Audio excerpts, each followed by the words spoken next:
அனைவருக்கும் வணக்கம்.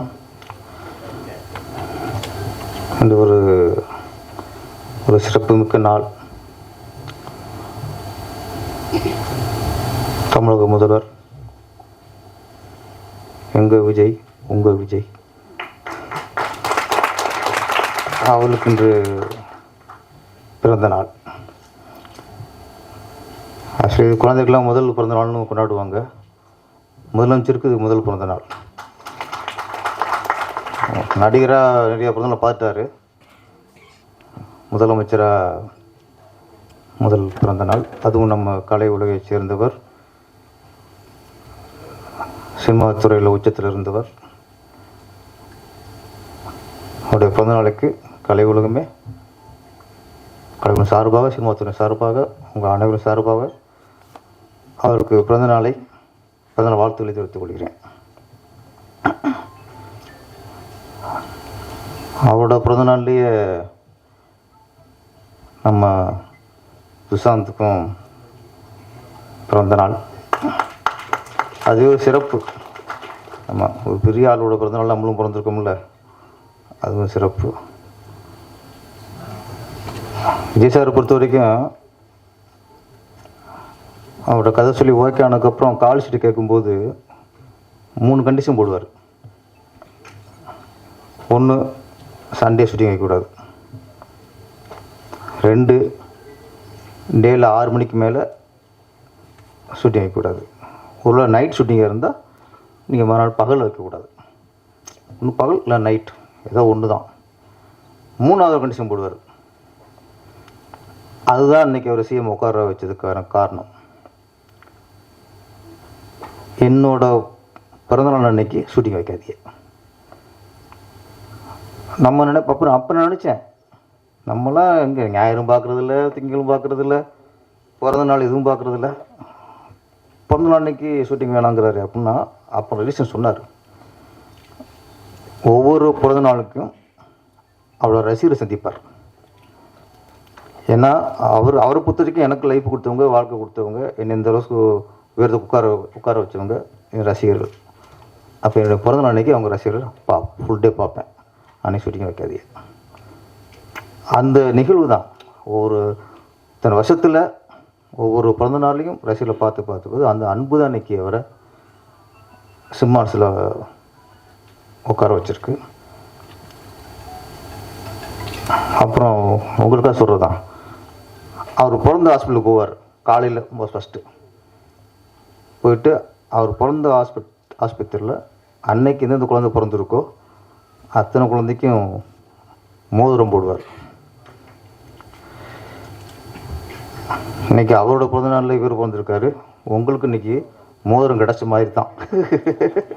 என்ன கிடைச்ச மாதிரி நீங்கள் சந்தோஷப்பட்டுக்குங்க. இந்த நிகழ்வு அந்த மோதிரம் தான்.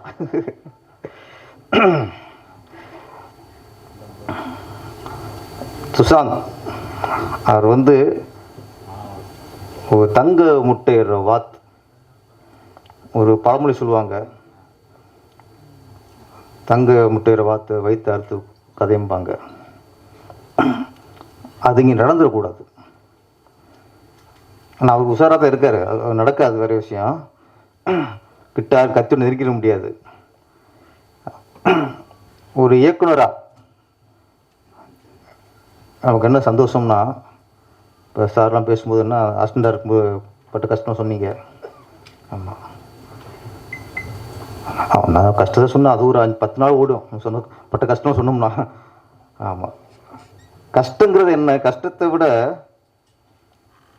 அவமானங்கள் அதிகம். கஷ்டங்கிறது சாப்பாடு கஷ்டப்படலாம், இடம் இல்லாமல் கஷ்டப்படலாம், சரியான துணி போட ட்ரெஸ் இல்லாமல் கஷ்டப்படலாம், இதெல்லாம். ஆனால் அவமானங்கள் இருக்குல்ல, அது நிறைய பிடிச்சிட கதை சொல்லும்போது அதை நம்ம பட்டிருக்கோம். சரிட்ட கதை சொல்லியிருக்கேண்ணா, அவங்க பெரிய புதுசில் உட்காந்துக்குவாங்க. சார் நம்ம அசிஸ்டன்ட் ரேட்டு தானே, நான் கதை சொல்ல போயிருப்போம்.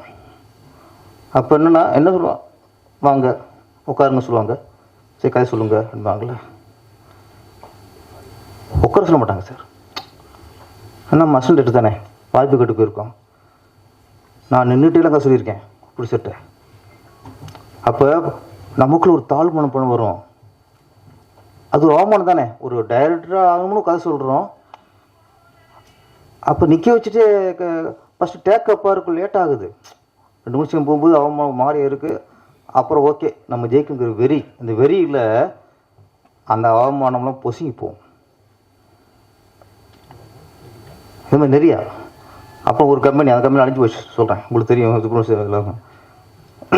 ஒரு படம் 2 படம் ஹிட் ஆன உடனே அந்த கம்பெனி ப்ரொடியூசர் என்ன, தமிழ் திரையுலகமே நம்ம நம்பித்தான் இருக்குது, நம்ம தான் தமிழ் சினிமா அப்படின்ட்டு. அடுத்த படம் ஆரம்பிக்கிறதுக்கு முன்னாடி ஏறத்தாழ 250 அசிஸ்டன்ட் கதை கேட்டாங்க. டெய்லி அங்கே கூட்டம் இருக்குது சார், ரேஷன் கடை வைக்கிற கூட்டம் மாதிரி கூட்டம் இருக்குது. டெய்லி 50 பேர் வர சொல்லிடுறது. அப்போது ஒரு நாளைக்கு கேட்குறத ஒரு 8 கதை 10 கதை கேட்பாங்க.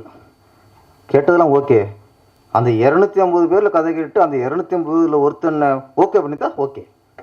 இல்லை, 250 கதை கேட்டு கடைசி அவங்களுக்கு தெரிஞ்சுக்கிட்டு தான் டேட்டான். அப்போ அந்த 250 பேருக்கும் அவமானம். அது நான் சொல்ல, ஒரு ஓட்டப்பந்தயம் அதில் 10 பேர் ஓடுறான். அந்த ஓடணும் ஒருத்தர் ஃபஸ்ட் வந்தால் தானே ஓகே. ஓடாமல் வேடிக்கை கொண்டு வந்து ஃபஸ்ட் ப்ரைஸ் கொடுத்தா நடந்துச்சு சார், நடந்துச்சு. அந்த கம்பெனிக்கு இப்போ இல்லை சொல்கிறேன். இதுன்னா எது சொல்கிறேன்னா, ஒரு இயக்குனர் ஆவதற்கு இப்போ கொஞ்சம் பரவாயில்ல. துஷாந்த் மாதிரி ஆள் வந்துட்டாங்க. எங்கள் காலகட்டம்லாம் ரொம்ப போராட்டம். அப்போ ஒரு பிடிச்ச கதை சொல்லுக்கு அப்பாயின்மெண்ட் கேட்குறதுக்கு நாய் பாடு போடுவோம். இன்றைக்கி என்னன்னா, இன்றைக்கி இந்த இது சபையை பார்க்கும்போது, இந்த மேடையை பார்க்கும்போது ரொம்ப சந்தோஷமாக இருக்குது. அந்த ஃப்ளாஷ்பேக் நினைக்கும்போது இன்றைக்கி இந்த படம் குறும்படம் பண்ண எல்லா இயக்குனரை பார்த்து எனக்கு பெருமையாக இருக்குது. சுஷாந்த் அவர்கள் திறமையான இளைஞர்களை, திறமையான உதவி இயக்குநர்களை கண்டறிந்து அவர்களை இயக்குனராக்கணுங்கிற ஒரு நல்ல முடிவோடு வந்திருக்கிறார். அதுக்கு முதல்ல என்னுடைய பாராட்டுக்கள். அதில் இன்னொரு நிறைய பிடிச்சி வர்றாங்க, சின்ன பிடிச்சி நிறைய பேர் வர்றாங்க. அதில் நிறைய பேர் நம்மளுக்கு படம் பண்ணி கடைசியாக அவங்க படுற இதெல்லாம் பார்க்கும்போது கஷ்டமாயிருது. ஏன்னா ஒரு ஆர்வத்தில் வந்துடுறாங்க. படம் பண்ணி முடிக்கும்போது தான் தெரியும் சினிமா பற்றி ஆரம்பிக்கவே தெரியும்ல. படம் முடிக்கும்போதே சினிமா பற்றி தெரியுது. அப்போ தான் ஏண்டா வந்தோம், ஏண்டா படத்தை ஆரம்பித்தோம், இதில் இவ்வளோ பிரச்சனை இருக்கா அப்படின்னு நொந்து சுண்ணாம்பாகி அதுக்கப்புறம் படம் எடுக்க மாட்டேன் சொல்லலை, படமே பார்க்க மாட்டேங்கிறாங்க. அந்தளவுக்கு அவனுக்கு வந்துடுறாங்க. துஷாந்தை பொறுத்த வரைக்கும் அவர் தெளிவாக இருக்கார், சினிமா பற்றி நல்லா தெரிஞ்சிருக்காரு, நுணுக்கமாக தெரிஞ்சுட்டு தான் உள்ளே இறங்குறாரு. ஏன்னா அவர் பிகினிங் போகிற கண்டிஷன்ஸ் ஆழம் பார்த்து காலை விடும்பாங்கள்ல, இவர் டப்புன்னு உள்ளே குதிக்கல சார். நிறைய பேர் ஆழந்தனையாக குதிச்சு போட்டு தான் மூச்சு தண்ணிடுறாங்க, வெளியே வர முடியாமல் உள்ளே மூழ்க முடியாமல் தவிச்சுறாங்க. இவர் தெளிவாக இருக்கார். அவர் சொல்கிறது என்ன, இதுதான் பட்ஜெட், இந்த பட்ஜெட்டுக்கு தகுந்த கதையை சொல்லுங்கள். அப்போ அவருக்கு தெரியுது இந்த பட்ஜெட்டுக்குள்ளே எடுத்தால் எப்படியும் நம்ம தப்பிச்சிடலாம், ஏதோ ஒரு வகை பிஸ்னஸ் பண்ணி தப்பிச்சிடலாம். அப்படியே அந்த காசு வரலையா இவர் மூழ்கிட மாட்டார். அது ஒரு அதில் தெளிவாக இருக்கார். அது பெருசாக ஒரு பாதிப்பு உண்டாக்காது. அப்போ நம்மளை பாதிப்பு உண்டாக்காத வகையில் ஒரு ப்ராஜெக்டுக்குள்ளே அவர் இறங்குறாரு. யார் கதை சொல்ல வந்தாலும் இது பட்ஜெட், இதுக்குள்ளே கதை சொல்லுங்கிறாரு. இன்னொன்று, அந்த பட்ஜெட்டை மீறி படமும் பண்ணிட முடியாது. அதில் தெளிவாக இருக்கார். ஆளுங்க கரெக்டாக வச்சுருக்காரு, என்னென்ன யாராருக்கு என்ன சம்பளங்கம்லாம் எல்லாம். அதனால் என்ன சொல்கிறேன், துஷாந்த் பொறுத்த வரைக்கும் இந்த புதுசாக வர தயாரிப்பாளர் இருக்காங்கள, அவங்களுக்கெல்லாம் உதாரணமாக விளங்குறார். அதை நான் ரொம்ப வரவேற்கிறேன். ஏன்னா இவங்கெல்லாம் ஒரு படம் தயாரித்து அதை ஹிட்டு கொடுத்துட்டா அதுக்கு தொடர்ந்து 10 படம் பண்ணுவாங்க. இப்போ வர பிடிச்சிடலாம் ஈசல் மார்க் தான், ஈசல் வாழ்க்கை தான். அன்னைக்கு மேலே ஒரு நாள் மேலே வந்துட்டு அன்னைக்கே முடிஞ்சுது. இன்றைக்கி 100 படங்களில் 80 ப்ரொடியூசர்ஸ், ஒரு நாள் முதல் ஒரு மாதிரி ஒரு பட தயாரிப்பாளர், அவ்வளோதான் முடிச்சு. அப்புறம் வர்றதுக்கு வாய்ப்பே இல்லை, வரமாட்டாங்க. பண இழப்பு உள்ள சுப்பிரமணிய சார், பண இழப்பு மட்டும் இல்லை, மன உளைச்சல் இருக்குல்ல. ஒரு 3 கோடி 4 கோடி போயிடுது, அது கூட அவங்களுக்கு இல்லை. ஆனால் இதுக்குள்ளே எவன் எங்கெங்கே ஏமாத்தணும்னு தெரிய மாட்டேங்குது. படம் சொல்லுங்க, படம் முடியும் போது தான் இவன் இவ்வளோ அடிச்சிட்டான், இவன் இவ்வளோ அடிச்சிட்டான், இவன் இவ்வளோ ஏமாத்திட்டான், இவன் இப்படி பண்ணிட்டான். அங்கே தான் புலம்புறான். நிறைய பஞ்சாயத்து பார்க்குறோம். 2 கோடி சொல்லிட்டு 4 கோடி ஆயிடுது, அது கூட பிரச்சனை இல்லை. நம்மளும் அவங்க கழுத்துறாங்க, நம்மளும் கழுத்துறான். அந்த மன உளைச்சலை கலைஞராகி நம்ம ஒரு இயக்குநர்களோ இல்லை ஆர்ட் டைரக்டரோ கேமராமேனோ காஸ்டியூமரோ மேனேஜரோ இவங்க ஒரு பிடிச்சிருக்கு கொடுத்துடக்கூடாது. ஒன்றே ஒன்று தான், சினிமா மாதிரி ஒரு தொழில் எதுவுமே இல்லை, அற்புதமான தொழில். இங்கே டைரக்டர்லேருந்து கேமராமேன்லேருந்து ஆர்ட் டைரக்டர்லேருந்து தயாரிப்பாளராக இருக்கட்டும், மேனேஜராக இருக்கட்டும், தியேட்டர் ஓனர்லேருந்து டிக்கெட் கிளிக்கிறாங்கல்ல, அவங்க வரைக்கும் நேர்மையாக இருந்தால் எந்த தயாரிப்பாளருக்கும் லாஸ் இல்லை சார். ஆனால் 100 பேரில் நேர்மையாக இருக்கிறது அன்றைக்கி சவாலாக இருக்கும். ஒருத்தர் நேர்மையாக இருந்தானா அவனை பைத்தியக்காரன் நினைக்கிறாங்க, இன்னும் பிழைக்க தெரியாதுங்கிறாங்க. யார் நேர்மையானல இந்த காலத்தில் பிழைக்க தெரியாதுன்னு பேர் அவனுக்கு கொடுத்துறாங்க. அவன் 4 வருஷத்தில் சொல்ல நம்ம தப்பாக இருக்குமோ அப்படின்னு அவனும் மாறிடான். என்ன இப்போ 10 வருஷம் ஆச்சுல, என்ன பேர் பைத்தியக்காரனாக இருக்க, ஓ இனி ஏன் சினிமாவுக்கு வந்த அப்படின்போது நம்ம தப்பாக ஆயிரும், நம்ம தப்பாக இருக்கமோட்டு.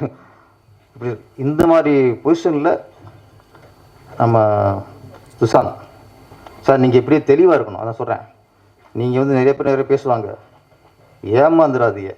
முதல்ல தயவுசெய்து புகழ்ச்சிக்கு அடிமையாயிராதீங்க. நான் கேட்குறதா, என்ன போலும் சரி, உங்களை பற்றி உங்களுக்கு தெரியும், எனக்கு எப்படி தெரியும்.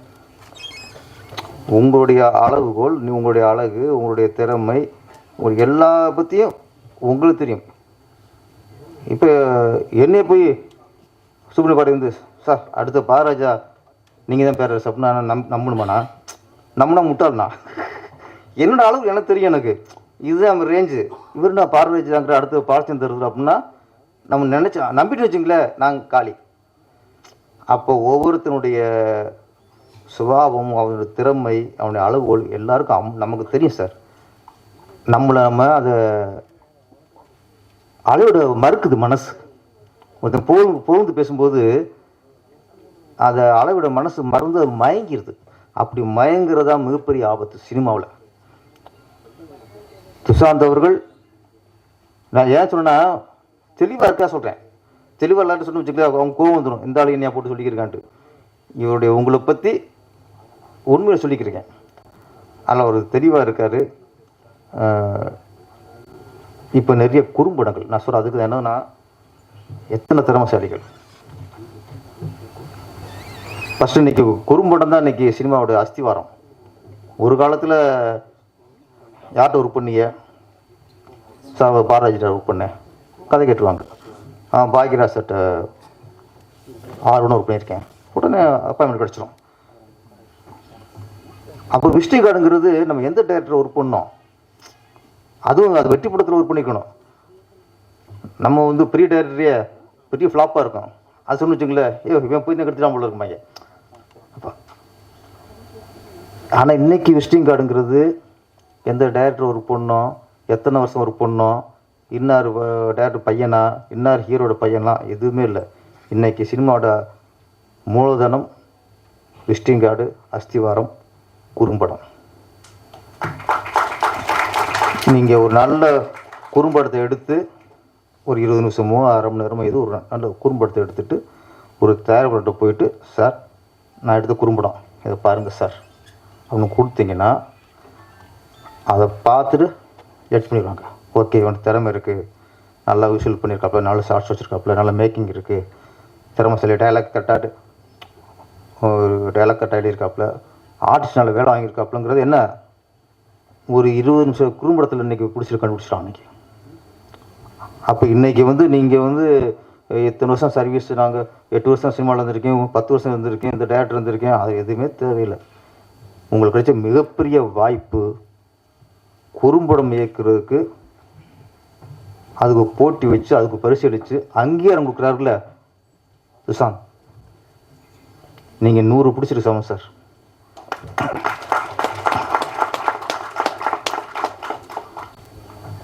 இந்த அங்கே இந்த நான் படம் அவர் முழுவதும் பார்த்தேன், வேந்துட்டேன். ஏன்னா ஒரு குறும்படத்தில் அதுக்கு ஒரு சென்டிமெண்ட் இருக்குது, அதுக்கு ஒரு ஃபீல் இருக்குது. முக்கியமாக கண்டென்ட், இந்த சமூகத்துக்கு என்ன சொல்லணும். ஸோ குறும்படத்தில் ஒரு மிகப்பெரிய ப்ளஸ் என்னென்னா, நம்ம 3 மணி நேரத்தில் சொல்ல வேண்டிய ஒரு விஷயத்தை அது சொல்ல முடியாது, ஒரு குறும்படத்தில் சொல்லிடுறாங்க. நம்மளே உதாரணம் சொல்லுவேன், இந்த சூரிய ஒளியை நம்ம லென்ஸில் வச்சுட்டு அந்த பேப்பரில் வைப்போம், அந்த ஒளியை குறுகி ஒரு புள்ளியில் வைக்கும்போது அது தீ பிடிச்சிரும். அதுதான் குறும்படம்.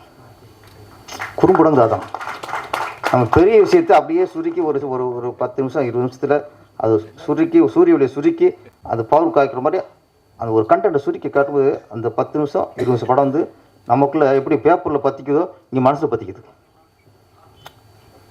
அப்போ குறும்படத்தோட வீரியமை தான் பெரும்படம், ஃபியூச்சர் ஃபிலிம்ஸ் என்னை பொறுத்த இன்றைக்கி மிகப்பெரிய பொக்கிஷமே குறும்படம் தான்.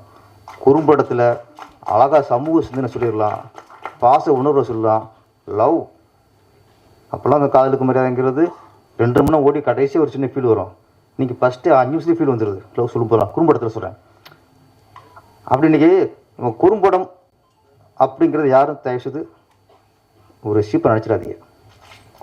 குறும்படம் தான் இன்றைய சினிமாவுடைய அஸ்திவாரம், குறும்படம் தான் இன்றைய சினிமாவுடைய அடையாளம்.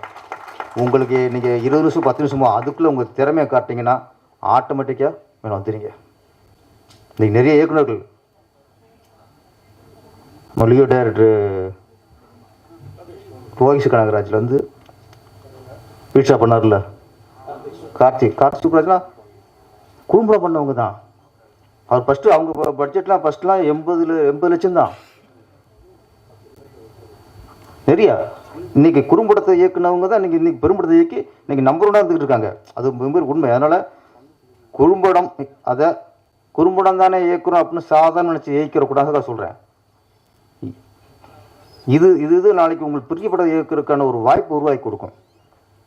நான் பார்த்த சில படங்களில் அந்த இயக்குனர்களாம் சில தந்தை தன் மகனுக்கு அப்படின்னு கமலக்கண்ணன் இயக்குனர் ஒரு நல்ல ஒரு கண்டக்ட் சார். ஒரு அப்பா, எல்லா அப்பா என்ன பண்ணுவாங்க, தான் பையன் நல்ல வளரணும், சமூகத்துக்கு நல்ல ஒரு பையனாக இருக்கணும், பேர் எடுக்கணும் அப்படின்னு நினைப்பாங்க. அப்போ எந்த பொண்ணு தன் பையன் கெட்டு பொண்ணு நடிச்சு வளர்க்கவே மாட்டான். அப்போது ஒரு அப்பன் எப்படி இருக்கணும்னா அந்த பையனுக்கு உதாரணமாக இருக்கணும். அந்த பையனுக்கு முன்னாடி நீங்கள் தண்ணி அடிக்கக்கூடாது, அந்த பையனுக்கு முன்னாடி நீங்கள் தம் அடிக்கக்கூடாது, தான் பையனுக்கு முன்னாடி ஒய்ஃபிட்ட சண்டை போட்டு சிப்பறக்கூடாது. அப்போது உன் பையன் நல்லா இருக்கணும்னா நீ அவனுக்கு முன்னாடி நல்லா இருக்கணும். தான் சார் எப்படி கண்டுட்டு ஒரு area Srinath Kannan making super. ஒரு டேரக்டருக்கு வாழ்த்துக்கள். எனக்கு அந்த இதை வந்துருக்காருல ஸ்ரீநாத் கண்ணன் சூப்பர் சார். சின்ன கண்ணடு தான். அந்த இளமையில் வாலிப வயத்தில் ஒரு சின்ன கோவம் வரும். ஒரு கோவம் எந்த அளவுக்கு ஒரு மனுஷன் அடிச்சிருது.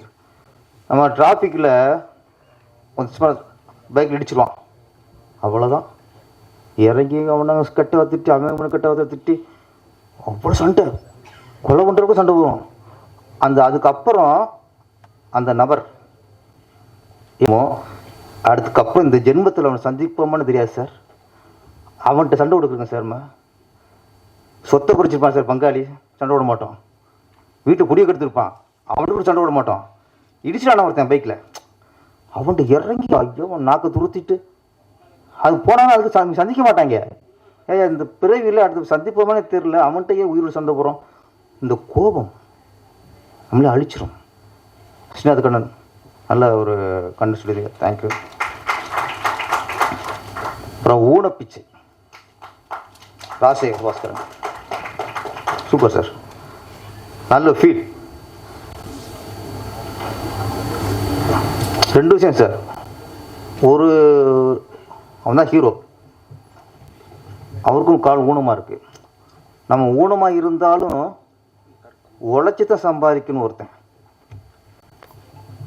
தான் ஊனத்தை பிச்சை எடுக்கிற பயன்படுத்துகிற ஒருத்தன். அப்போ ஊனமாக பிறந்தது தப்பு இல்லை, அந்த ஊனத்தை வச்சுட்டு நான் என்ன முடிவு எடுக்கிறோம், எப்படி வாழ்கிறோங்கிறது முக்கியம். அப்போ ஊனங்கிறதே குறையே இல்லை சார். ஆனால் நம்ம குறைய நினச்சிட்டு தான் நினச்சா பிச்சை எடுத்துருவோம், அதை குறைய நினைக்கலன்னா தன்மானத்தோடு வாழ்வோம் தானே சார்? கரெக்டாக சொல்லிட்டுனா நீங்கள் ஒன்று நான் ஒன்று நல்லா இருந்துச்சு. அதாவது ஊனப்பிச்சின் டைட்டில் அவர் நிறைய குரூப். ஏன்னா இந்த இதுவே ஒரு பெரிய படம் போட்டதுக்கான ஒரு அஸ்திவாரம் சொல்கிறேன். நான் உங்களும் சீக்கிரம் எல்லாம் டேரக்டர் ஆயிடுவீங்க, என்ன சீக்கிரம் டேரக்டர் ஆகணும். அதுக்கு வாழ்த்துக்கள். ஆமாம், உங்களை அங்கீகாரம் கொடுத்து உங்களுக்கு பரிசீலிக்க காத்திருக்கிற சுஷாந்த் அவருக்கும் என்னுடைய வாழ்த்துக்கள். இந்த நேரத்தில் சினிமா வந்து கொஞ்சம் ஆரோக்கியமாக வந்துக்கிட்டு இருக்கு. முதல்வருக்கு இன்றைக்கி பிறந்த நாள். அன்றைக்கி ஒரு சின்ன ஒரு வேண்டுகோள் தான். நிறைய விஷயங்கள் நல்ல விஷயம் நடந்துக்கிட்டு இருக்கு. லஞ்சம் இல்லாத ஊழல் இல்லாத ஒரு ஆட்சியை கொண்டு வரணும் முயற்சி பண்ணிகிட்டு இருக்காரு. டாஸ்மாக் சில வருமானங்கள் இடைத்தரகர்களுக்கு போயிருந்த பூரா ஸ்ட்ரெயிட்டாக அரசு கஜானாவுக்கு வரப்போகுது. அதே மாதிரி சில பள்ளிகளில்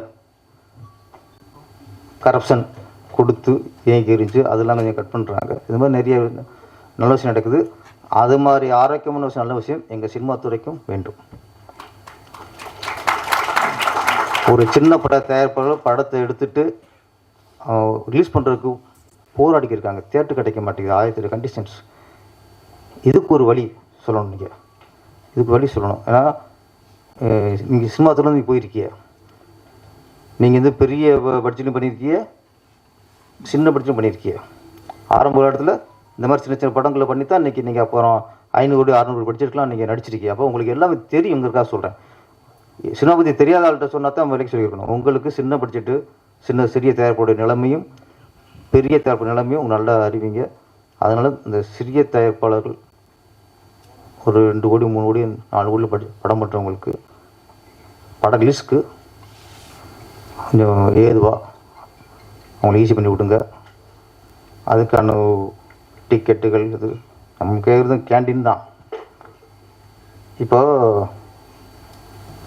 கோயிலில் திருமண்டம் அதுக்கு ஒரு இது போட்டிருக்காங்க சார். அரசு நிர்ணயிக்கிற விலை எம்ஆர்பி ரேட்டு தான் நீங்கள் கோயிலில் வந்து விற்பனை பண்ணணும்னு போட்டிருக்காங்க. நல்ல விஷயம், இதுதான் மக்களுக்கான விஷயம். எம்ஆர்பி ரேட்டு 50 ரூபான்னா 80 ரூபாய்க்கு விற்கிறது அநியாயம் தானே. அது மாதிரி தயவுசெய்து நம்ம செய்தித்துறை அமைச்சருக்கும் முதலமைச்சருக்கும் ஒரு சின்ன வேண்டுகோள், நீங்கள் எப்படி கோயில் பிரசாதத்துக்கும் தின்பண்டங்களுக்கும் எம்ஆர்பி ரேட்டில் தான் நீங்கள் விற்கணும்னு சொல்கிறீங்களோ அதே போல் தியேட்டரில் கேண்டீன்லேயும் எம்ஆர்பி ரேட்டில் தான் விற்கணும். ஏன்னா அதுவும் உங்கள் ஆட்சிக்கு உட்பட்டது தான். கோயில் மட்டும் உங்கள் ஆட்சிக்கு உட்பட்டதில்லை, தியேட்டரும் இந்த தமிழக அரசின் ஆட்சிக்கு உட்பட்டதான். அதனால் வெளியில் விற்கிற விலை அப்படியே விற்கணும்னு சொல்ல வேணாம், நியாயமாக. அங்கே கேண்டீனுங்கிறது அங்கே வாடகை கட்டணும். ஒரு 50 ரூபா பொருட்கள் வெளியே 60 ரூபாய்க்கு விற்றாங்கன்னா 80 ரூபாய்க்கு விற்கலாம். ஆனால் 50 ரூபா பொருளை 250 ரூபாய்க்கு விற்காதீங்க, அது கொள்ளை. அதனால் எப்படி நீங்கள் மற்றதுக்கெல்லாம் நீங்கள் ஒரு நெறிப்படுத்துகிறீங்களோ உங்கள் சினிமா இதுதான் உங்கள் தாய் வீடு. முதலமைச்சருக்கு சொல்கிறேன், இதுதான் உங்கள் தாய் வீடு. இங்கேயும் கொஞ்சம் கவனம் செலுத்தி இந்த மாதிரி விஷயங்கள்லாம் தடுத்திங்கனாலே தியேட்டருக்கு மக்கள் வர்றது என்றைக்கு கூடும். இன்றைக்கி தியேட்டருக்கு போகிறதுக்கு ஒரே பயம், முதல்ல குடும்பத்தோடு போவாங்க. இன்றைக்கி குடும்பத்தோடு போகிறதுக்கு பயப்படுறாங்க. ஏன்னா குழந்தைய கூட்டி போகணும், அதில் படம் எப்படி இருக்கோ அதில் இல்லை, கேண்டீன் எதுவும் வாங்கி கொடுத்து வச்சிங்களே, அவ்வளோதான். படம் காவியமாக கூட இருக்கட்டும், அது நம்மளுக்கு காரி தூக்கிடும். அதனால் குடும்பத்தோடு நாங்கள் பார்க்கணும்னா இந்த டிக்கெட்டுகளோட பிரச்சனை கேண்டீன் வழியாக கட்டுப்படுத்தணும். சாந்தவர்கள் சீக்கிரம் படங்களை ஆரம்பிங்க. ஆனால் நான் சொல்கிறது தான், ஒரு பட்ஜெட்டை படம் ஆரம்பிக்க முன்னாடி டேபிள்லேயே கண்ட்ரோல் பண்ணுங்கள். ஒரு பட்ஜெட் மீறிச்சுன்னா ஃபஸ்ட்டு டேரக்டருக்கு கண்டிஷன் போட்டுருங்க. இந்த பட்ஜெட் மீறிச்சா சம்பளம் இல்லைன்ட்டுருங்க. நான் டேரக்டர் தான் நான் சொல்கிறேன். இருந்தாலும் ஏன்னா நான் வந்து 2 கோடின்ட்டு 4 கோடி இழுத்து விட்டு என் சம்பளத்தை கேட்டேன்னு அர்த்தம். கூடிச்ச சம்பளம் என்ன ஆட்டோமேட்டிக்காக பொறுப்பு வந்துடும். அவன் சம்பளம் கிடைக்காதே, அப்போ சொன்ன பட்ஜெட்டில் படம் எடுத்து கொடுக்கணும் அப்படின்ட்டு. என்ன நான் சொல்லக்கூடாது, இருந்தாலும் டேரக்டர் வந்து நான் சொல்லித்தான் ஆகணும். ஏன்னா நான் இப்போ டேரக்டர் நான் சினிமாக்காரன் பேசிக்கிறேன். நான் டேரக்டரை பேச நான் சொல்லலாம் பேசியிருப்பேன். சினிமாக்காரனா நீங்கள் சினிமா படம் எடுக்க வந்துருக்கீங்க, நீங்கள் தொடர்ந்து படம் எடுத்தால் தான் நிறைய இயக்குநரில் நீங்கள் அறிமுகப்படுத்த முடியும். நிறைய சின்ன சின்ன டெக்னீஷியன்கள், சின்ன சின்ன நடிகர்லாம் இந்த உங்களால் வாய்ப்பு பெற்று அவங்களுக்கு வாழ்வாரம் வரும். சுசாந்த் அவர்களுக்கு மீண்டும் மீண்டும் பிறந்தநாள் வாழ்த்து சொல்லி, நல்ல ஆர்பி சவுத்ரிஷா மாதிரி நீங்கள் படம் பண்ணிகிட்டே இருக்கணும். அவர் 99 படம் பண்ணிட்டார், நீங்களும் 99 படம் பண்ணி நீங்கள் 100 படம் பண்ணணும்னு வாழ்த்து. நன்றி, வணக்கம்.